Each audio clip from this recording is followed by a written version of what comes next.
CM Revanth అధ్యక్షతన ఇవాళ మధ్యాహ్నం 3 గంటలకు సెక్రటేరియట్లో మంత్రివర్గ సమావేశం జరగనుంది. ప్రధానంగా స్థానిక సంస్థల ఎన్నికలు, Banakacherla project, phone tapping, Kaleshwaram ప్రాజెక్టుపై ఈ మీటింగ్లో చర్చించినట్లు తెలిసిందే. అలాగే ఇందిరమ్మ ఇల్లు, రైతు భరోసా, ప్రభుత్వ పథకాల అమలుపై కూడా మంత్రివర్గం చర్చించుతున్నట్టు సమాచారం. ఇక బనకచెర్లపై తెలుగు రాష్ట్రాల మధ్య జల వివాదం నెలకొనడంతో ఈ కేబినెట్ భేటీకి ప్రాధాన్యత సంతరించుకుంది. నాన్ ట్యాక్స్ రెవెన్యూ రాబడులు పెంచడంపై అధికారులు దృష్టి పెట్టాలన్నారు డిప్యూటీ సీఎం భట్టి విక్రమార్క. గత ప్రభుత్వ పథకాలను ఒక్కటి కూడా ఆపకుండా కొత్తగా 33,600 కోట్ల విలువైన సంక్షేమ పథకాలను అమలు చేస్తున్నామని చెప్పారు. 2023-24 ఆర్థిక సంవత్సరంలో ప్రభుత్వానికి ఓఆర్ఆర్, ఎక్సైజ్ ఆదాయాలు రాకుండా పోయాయన్నారు. సెక్రటేరియట్లో అసెట్స్ కేబినెట్ సబ్ కమిటీ సమావేశంలో పాల్గొన్నారు భట్టి. బడ్జెట్లో నిధులను అన్ని శాఖలకు సమానంగా పంచాలన్నారు. గత బీఆర్ఎస్ సర్కార్ రైతు బంధును సొంత పార్టీ నాయకులకే ఇచ్చిందన్నారు మంత్రి పొంగిలేటి శ్రీనివాసరెడ్డి. బీఆర్ఎస్ తప్పులను ప్రక్షాళన చేసి రైతు భరోసా తీసుకొచ్చామన్నారు మంత్రి. రైతులను ఆదుకోవటమే తమ ప్రభుత్వ లక్ష్యమన్నారు. అర్హులైన నిరుపేదలకు ఇందిరమ్మ ఇళ్లు అందజేస్తామన్నారు పొంగిలేటి.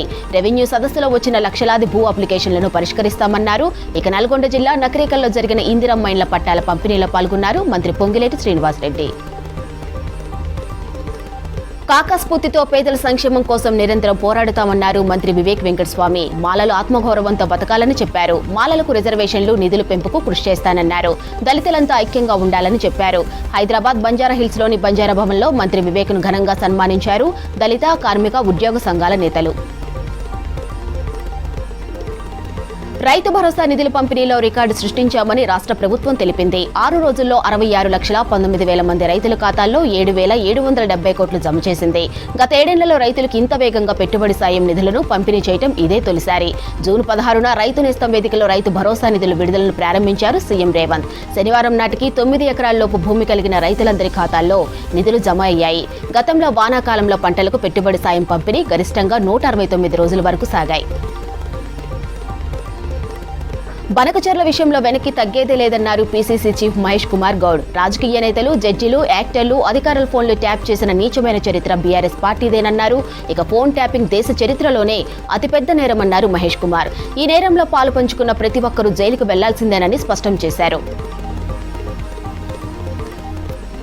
కాంగ్రెస్ పాలనలో దేశంలో అన్ని కుంభకోణాలేనన్నారు కేంద్ర మంత్రి కిషన్ రెడ్డి. గతంలో పాకిస్తాన్ ఐఎస్ఐతో చాలా ఇబ్బందులు పడ్డామన్నారు.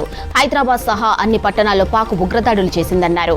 పాక్ దాడులపై భారత్ నిస్సహాయ పరిస్థితుల్లో ఉండేదన్నారు. కానీ మోదీ వచ్చాక ఉగ్రదాడులకు బుద్ధి చెప్పామని, భారత్ సత్తా ఏంటో ప్రపంచానికి చూపించామన్నారు. ప్రధాని మోదీ 11 ఏళ్ల పాలనపై మల్కాజ్గిరి పార్లమెంట్ సెగ్మెంట్లు నిర్వహించిన సంకల్ప సభలో పాల్గొన్నారు కేంద్ర మంత్రి కిషన్ రెడ్డి. కాళేశ్వరం ప్రాజెక్ట్ కేసీఆర్ కుటుంబానికి ఏటీఎంగా మారిందన్నది నగ్న సత్యమన్నారు కేంద్ర మంత్రి బండి సంజయ్. కాళేశ్వరం అవినీతి ప్రాజెక్ట్ 38,000 కోట్ల అంచనాలను 1,20 కోట్లకు పెంచారన్నారు.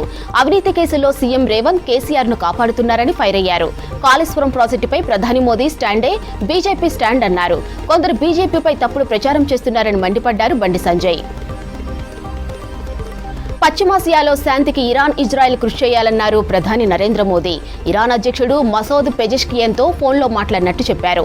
ప్రస్తుత పరిస్థితులపై చర్చించినట్టు తెలిపారు. దౌత్యపరమైన చర్చల ద్వారానే సమస్యలు పరిష్కారమవుతాయని తెలిపామంటూ ఎక్స్లో ట్వీట్ చేశారు ప్రధాని మోదీ. దేశంలో మావోయిస్టులు లేకుండా చేయటమే ఎన్డీఏ సర్కార్ లక్ష్యమన్నారు కేంద్ర మంత్రి అమిత్ షా. వానాకాలంలోనూ నక్సల్ ఏరివేత కొనసాగుతుందని చెప్పారు. ఛత్తీస్గఢ్ రాయ్పూర్లో పర్యటించిన Amit Shah national forensic science university campus శంకుస్థాపనలో పాల్గొన్నారు. మావోయిస్టులు ఆయుధాలు వీడి అభివృద్ధిలో భాగం కావాలని పిలుపునిచ్చారు. ఉత్తర భారతాన్ని వర్షాలు అతలాకుతలం చేస్తున్నాయి. నైరుతి రుతుపవనాల ఎఫెక్ట్తో భారీ వర్షాలు కురుస్తున్నాయి. వెస్ట్ బెంగాల్, జార్ఖండ్, జమ్మూ కాశ్మీర్ రాష్ట్రాల్లో భారీ వర్షాలు పడుతున్నాయి. హిమాచల్ ప్రదేశ్, ఉత్తరాఖండ్, రాజస్థాన్, పంజాబ్, హర్యానా, చండీగఢ్, ఢిల్లీ రాష్ట్రాల్లో భారీ నుంచి అతి భారీ వర్షాలు కురిసే ఛాన్స్ ఉన్నట్లు ఐఎండీ అంచనా వేసింది. ఇక ఈశాన్య రాష్ట్రాలకు సైతం ఆరెంజ్ అలర్ట్ జారీ చేసింది ఐఎండీ. ఇరాన్, ఇజ్రాయెల్ యుద్ధం తారాస్థాయికి చేరింది. 2 దేశాల మధ్య యుద్ధంలోకి అమెరికా ప్రవేశించింది.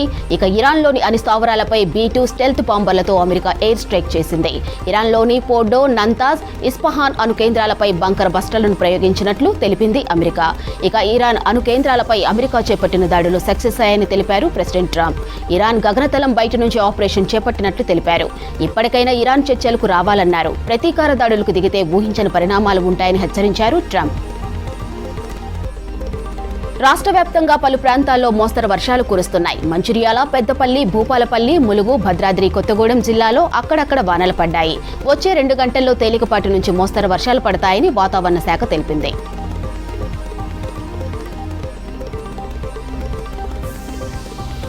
అమెరికా దాడులకు ప్రతీకార దాడులు చేపట్టింది ఇరాన్. యుఎస్ దాడులు చేసిన కొన్ని గంటలకే ఇజ్రాయెల్లోని కీలక ప్రాంతాలే లక్ష్యంగా మిసైల్స్ దాడులతో విరుచుకుపడింది. తొలిసారి ఖేబర్ షేఖాన్ బాలిస్టిక్ క్షిపణి దాడుల్లో ఉపయోగించింది. ఇరాన్ దాడుల్లో హైఫాతో పాటు నెస్జియోనో, రిషాన్ లెజియన్, టెల్ అవీవ్ ప్రాంతాల్లో భారీ పేలుళ్లు సంభవించినట్లు ధృవీకరించింది ఇజ్రాయెల్. ఇక ప్రజలకు బంకర్లలోనే ఉండాలని హెచ్చరికలు జారీ చేసింది ఐడిఎఫ్. తన గగనతలాన్ని పూర్తిగా మూసివేసింది. దేశవ్యాప్తంగా స్కూళ్లు, ఆఫీసులను సెలవులు ప్రకటించింది ఇజ్రాయెల్. కేవలం ఎమర్జెన్సీ సర్వీసులు మాత్రమే కొనసాగేలా ఉత్తర్వులు జారీ చేసింది.